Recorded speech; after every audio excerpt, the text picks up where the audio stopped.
Saint Walburga, who lived during the 8th century, is much beloved by Benedictine women in North America, and her cult is still remembered in parts of present-day Germany. She lived between 710 and 779, but I begin to look at why she was successful as a missionary, leader, and healer. She was Anglo-Saxon, the niece of one of the kings. Her family was devoutly Christian, and because there wasn't a chapel or church nearby on their lands, and they were not poor, they were upper crust, instead they prayed daily around a wooden cross that was erected on their lands. At this time, and before her time, ascetical communities for women were emerging around present-day Great Britain, like was happening on the continent. They were usually established by noble women and their daughters. We don't know for sure what rule they followed initially. Doesn't really matter, but we don't know for sure what rule they followed. But they were following the examples of what they were hearing from ascetical women on the European continent.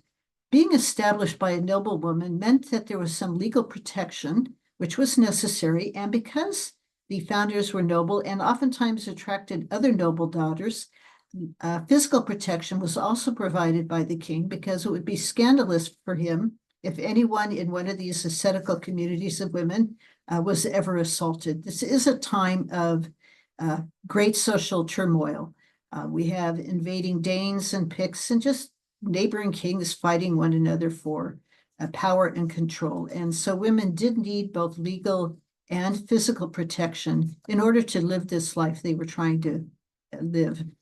Now, these women would also be very capable as leaders and administrators, because that is something that, as a noblewoman, from a young age, you would be trained up how to run a household. And a household is more than your little house. It's the larger lands and realm that your father owned. And so it was expected that you would be trained in these matters, which carried over well to these ascetical communities. Some scholars debate over this phrase, double monastery, because oftentimes women's ascetical communities automatically attracted a men's ascetical community down the road on the same lands, but of some distance apart. Probably a more accurate term in English is minster. A minster is a reference to a large swath of land that includes villages and a parish church, a women's ascetical community, a men's ascetical community, and then all the families of that area working the land, working for the manor houses. That is more probably an accurate term, and it's more like what we today might consider a parish to be, which is more than just your church. It's the geographical region that your church draws from. And these women were the ones that tended to rule these minsters. Now, the word minster might sound familiar to you if you've heard of Westminster Abbey, because Minster, 400, 500, 600 years later, will start getting attached to churches of historical prominence that just is important to people. And so they're like as an honorific, like cathedral. But originally it did mean these mixed communities of lay people, families, ascetical women and men. And some of the men, of course, would be ordained priests, and some of them would be sent forth by the abbess to go on larger preaching tours, and then, of course, return to the community, and then maybe some others would go off on others. Women's impact on being an anchor for the Christian community and evangelizing would be the more immediate area, working with the families who lived on their lands or were nearby in terms of Christian education period, extending healthcare to them. The abbess was responsible for both the secular as well as religious powers. It was her job to collect tithes and taxes, some of the tithes going to a bishop, some of the taxes to the local king. They administered manors and fields. They were responsible for the spiritual care of all. You know, if someone were dying, she might send 2 sisters to go sit with them in prayer, and then hopefully a priest come to anoint. But the women might have anointed as well. This is long before the sacrament of healing as we understand it today. And these women were considered to have quite a bit of spiritual power in that regards. When Walburga was 11 years old, she was sent to Wimborne because her father and 2 brothers decided to go on religious pilgrimage to Rome. And we don't know where her mother is, if she's already passed away or what's going on. But sending a noble daughter to a minster for education was quite common, and age 10 or 11 would have been about the time for her to leave home and gain another level of education. And it's under the abbess care of the abbess Teta, and many of her cousins are already there, including one who will be part of her life for the years ahead, and her name is Leoba. We do know that Wimborne followed the rule of Benedict. We know that many of the nuns there were Latin and Greek scholars. We know that they copied and illuminated manuscripts. They were also known for a particular form of embroidery for vestments and for altar cloths that was not just the embroidery with silk, but embedding semi-precious stones into the embroidery. And therefore, they had large orders coming from the continent, which then became an avenue of communication about what's going on in Europe and what's going on in England, and passing the information back and forth, if you will, kind of early medieval social media. At 18, she decides to actually join formally as a nun, and did spend some years there before her uncle, St. Boniface, who's fairly famous, who in 737 made contact with Wimborne and asked that some of the women there, including many of his relatives, come to the Germanic lands where he is trying to re-evangelize and to help him with his works there.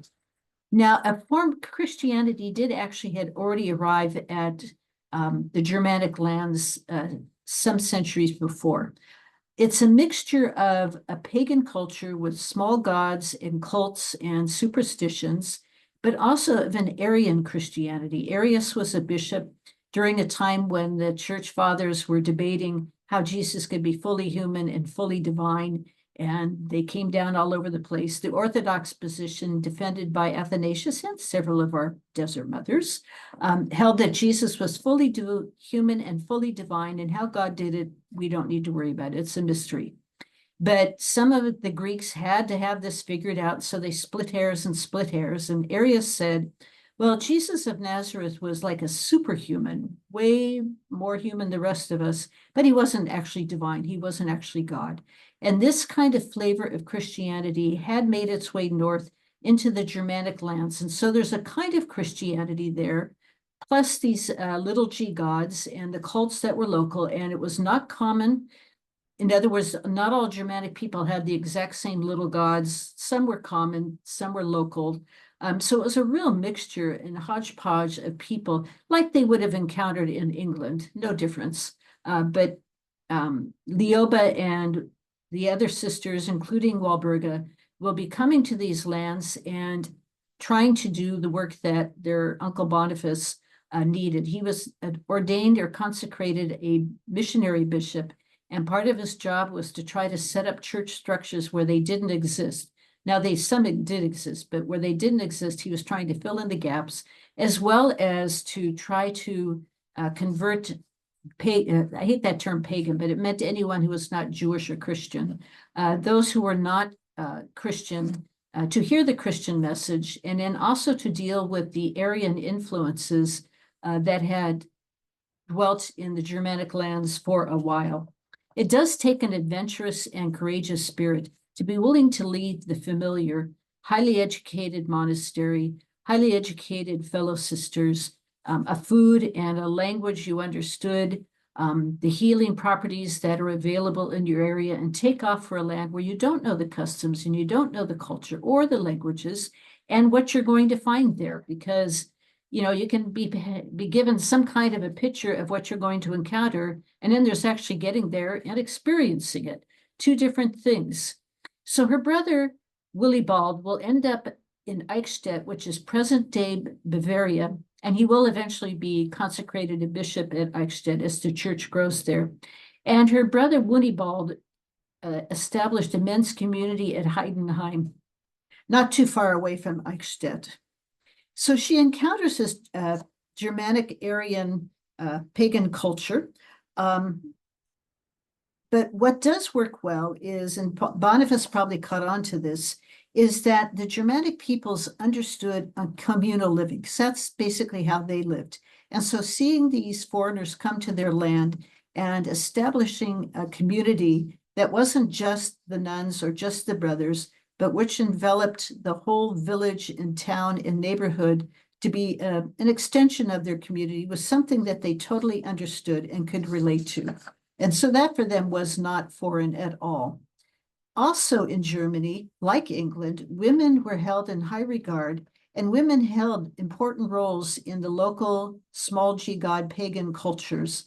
And so seeing these women come who were powerful, well-educated, the fact that she was of royal lineage for both Lioba and for Walburga meant that they were much better accepted by their Germanic peoples just by virtue of their birth and of their education. Now, oddly enough, even for those who were Arian Christian, they held the chair of Peter in great reverence, meaning the Pope in his office, as the doorkeeper to heaven, despite their belief in many little g gods and an Arian expression of Christianity. They also held in a great veneration relics of saints, some of their heroes and leaders that were important to them. And so the fact that, I know we Americans don't get into this as such, but when Lioba and Walburga and the others came with relics to place in the high altar of the little churches they will eventually build, again, the Germanic people totally related to that. It was something they totally understood.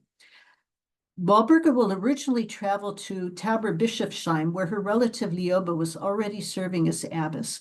And there she spent several years learning the language, the culture, the skills she would need to work amongst the Frankish people.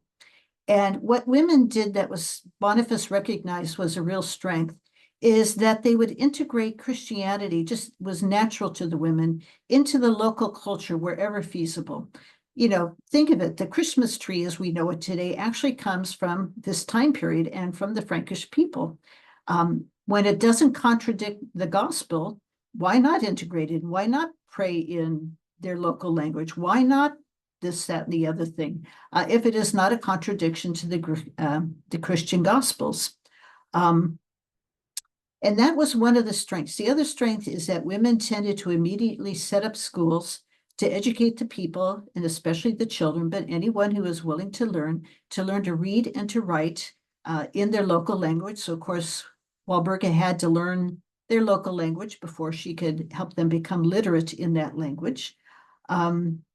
She also learned what local herbs that they didn't have in England held healing properties and ways to help people with different kinds of sicknesses, because healing work is another thing that women in the Frankish lands immediately extended to people: education, healthcare, and then also arts and crafts, helping them learn skills to both beatify their churches and their homes, but to earn a living, how to make clothing in a more efficient way, using fabrics that are, some of which, of course, they already knew, but how to build on those skills already. She will land eventually at Heidenheim near her brother in 761, because they found lands there that they felt would make a good community for the women there. And she serves as abbess for that small group, and they are initially small. And they begin by building thatched huts until they were able to build more permanent homes. They built a church, a place to live. They also built schools, as I said, around the lands that were theirs, given to govern and protect and care for. They provided a basic education, as I said. Again, Christians and Jews tend to value an education, to be able to learn at least basic reading and writing and numbers, so they don't get cheated and defrauded, and they can improve their capacity to support their family. And again, embedded local culture as much as possible into Christian teachings and worship and lifestyle. They also established what we would today call a hospital and inns, crafting medications. As is typical for monasteries, even to this day, many guests would always be found there, and they would be bringing news and letters and gifts. They'd pick up the news from the nuns and then pass it on to the next place they go. Again, kind of their version of social media. The nuns were remembered with fondness throughout Europe because they were not there to rule over people or to boss anyone there. They were there to serve and empower the people, always imperfectly, because all we humans are imperfect. But all of the nuns become remembered with great fondness. In 761, Winibald dies, and she becomes leader of the Minster. And this was typical for feudal Frankish law as well as Anglo-Saxon custom, that a woman, when they grew enough that it became a Minster and not just one woman's community here and a men's there, but it had grown enough that it was truly a Minster, it would be expected that it would be a woman that would end up ruling. And she became the abbess of both. And her brother Willibald then is now made bishop down the road in Eichstätt. These two towns are not that far apart. She dies in 779, and 100 years later, her remains are transferred to Eichstätt. Now, remember I said they're into relics in the Frankish lands, and her burial place at Heidenheim was a place of pilgrimage. And so the next bishop, her brother, of course, is long gone. A future bishop decides, this is good business. Not only that, but he set up a woman's community. By then it is an abbey in Eichstätt, and has her remains removed from Heidenheim to Eichstätt. And they're placed under the high altar, again, a common tradition in Europe. We do it a bit here, but really that's kind of a European thing. Underneath the high altar, they dug down into a rocky area and they placed her bones there. And almost immediately between October and February, an oily substance are exuded, and it's considered therapeutic, and it's attributed to healing. And I mean from 900 onward. If you were to go to Eichstätt today to the Benedictine sisters at St. Walburg's, behind the hall altar, you would come in from a different door, but on the ground level, you come in and there will be her crypt right before you. And you see a lot of the stone. There's a grill there. And during those 4 months, the sisters have bowls underneath that's collecting this oil that physicists can't really explain what it is or how it is that it's happening. But really, from the time that she's buried there on, people would come to pray at her cult, and they would touch the oil and anoint themselves with it, and later claim that they were healed of whatever infirmity they came there to pray for relief from. Now, what's interesting is when you're in this little chapel, it's actually 2 stories high. You don't climb up 2 stories, but the walls around it are very high. And on there are these painted wooden plaques, a custom that for many hundreds of years in this area, that if you're healed from a lame leg, or if you're healed from bad lungs, or whatever it is you came, eyesight, you would have a local person, kind of an artist, paint a picture that's like a thank you note to Walburga for healing you of whatever it is that you came to her for healing from. There are many, many, many of them. Sisters have more locked away in the archives because there isn't that much wall space. You will also see there's stacks of old crutches that people who came there, prayed before her tomb, eventually got healed, left their crutches behind, and walked away without needing any assistance. Even to this day, this oil is being exuded during these months. And yes, you can contact the Benedictine sisters in Boulder, Colorado, and you can ask for oil. They won't sell it to you, but if you sound legitimate, they will send you a small vial of the oil, because people today still experience it as having healing properties. I refer to it as Walburga's oil. Walburga did name her cousin, who is also a member of her community, Huckeberg, to write the biography of her 2 brothers. And because of that, we have shadows of Walburga's story. She was not so much interested in people knowing her own story, but she held her 2 brothers in high regard. And so Huckeberg, probably considered one of the first Germanic historians, had written the biographies of her 2 brothers. Now, in 2035, so that's 11 years from now, our Benedictine sisters in Eichstätt will be celebrating their 1000th anniversary. Before they arrived there in 1035, there had been a community of canonesses that lived there for about 50 or 75 years, and then they were replaced by Benedictine nuns coming from Salzburg Abbey, Nürnberg Abbey and Salzburg. So they will be celebrating their 1000th birthday pretty soon, which is pretty cool. But in 1852, Eichstätt sent 3 nuns, headed by Benedict de Riep, to establish Benedictine monasteries in North America. This is the connection, because Benedict de Riep established quite a number of monasteries herself in her own lifetime, ultimately 10, and now there are about 50 or 60 of us who trace our roots, including my own monastery, back to Eichstätt and Benedict de Riep's mission to the United States, which was met with a lot of resistance and deception and interference. She had a very hard time. She died way too young. She arrived in 1852, and she died in 1862. She's buried at St. Joseph Monastery in central Minnesota. And her feast day is honored on February 25th. And you will find in many of your Benedictine monasteries of women that on February 25th, she is being honored with a special office. So Saint Walburga.